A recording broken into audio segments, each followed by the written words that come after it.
रे हमारो के पगली बनावाला हो भोला पातल पूजवा वाला हमारो के पगली बनावाला हो भोला पातल पूजवा वाला हमारो के पगली बनावाला हो भोला पातल पूजवा वाला हमारा के पगली बनावाला हो भोला पातल पूजवा वाला रे पातल पूजवाला भोला सिसिया बनावाला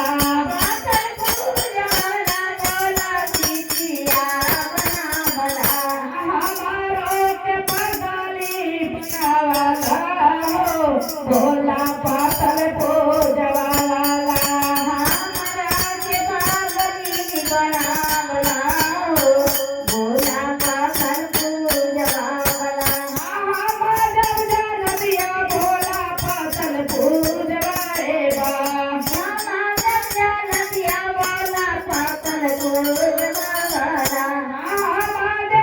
नदिया भोला पातल पूजवाई बा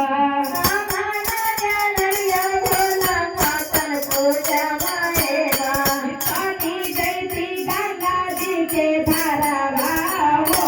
तोरा माथावे मेरा हमी पानी जैसी गंगा जी के धारा हो तोरा जटरे में रहती पानी जैसी गंगा जी के धारावा हो तोरा जटवे मेरा हमी पान जैसी गंगा जी के धारा हो तोरा जटरे में रहती हमारो के पगली बनावाला हो भोला पातल पूजवा वाला हमारा के पावनी बनावला हो भोला पातल पूजवा वाला पातल पूजवा वाला भोला पातल पूजवा वाला पातल पूजवाला भोला पातल पूजवा वाला हमारा के पगली बनावाला हो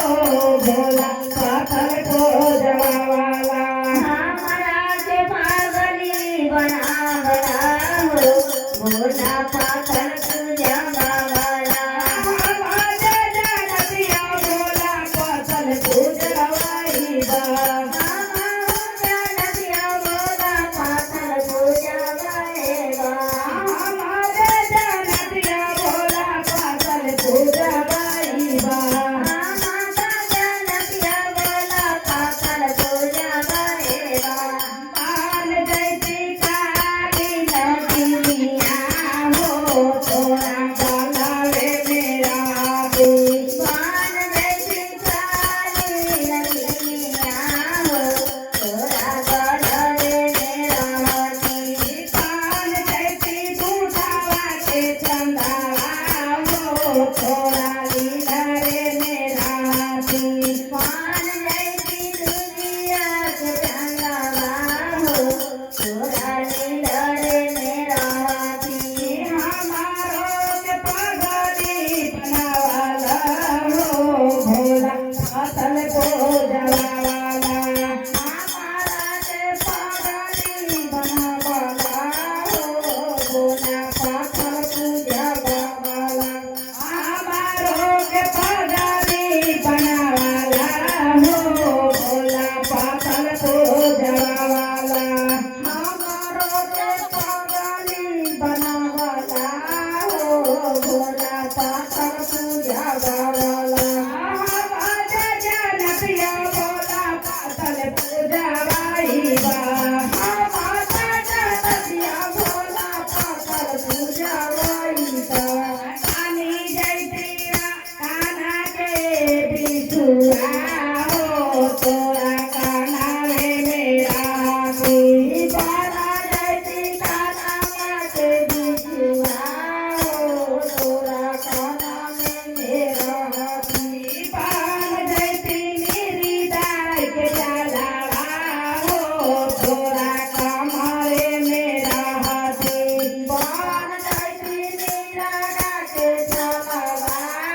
છોરા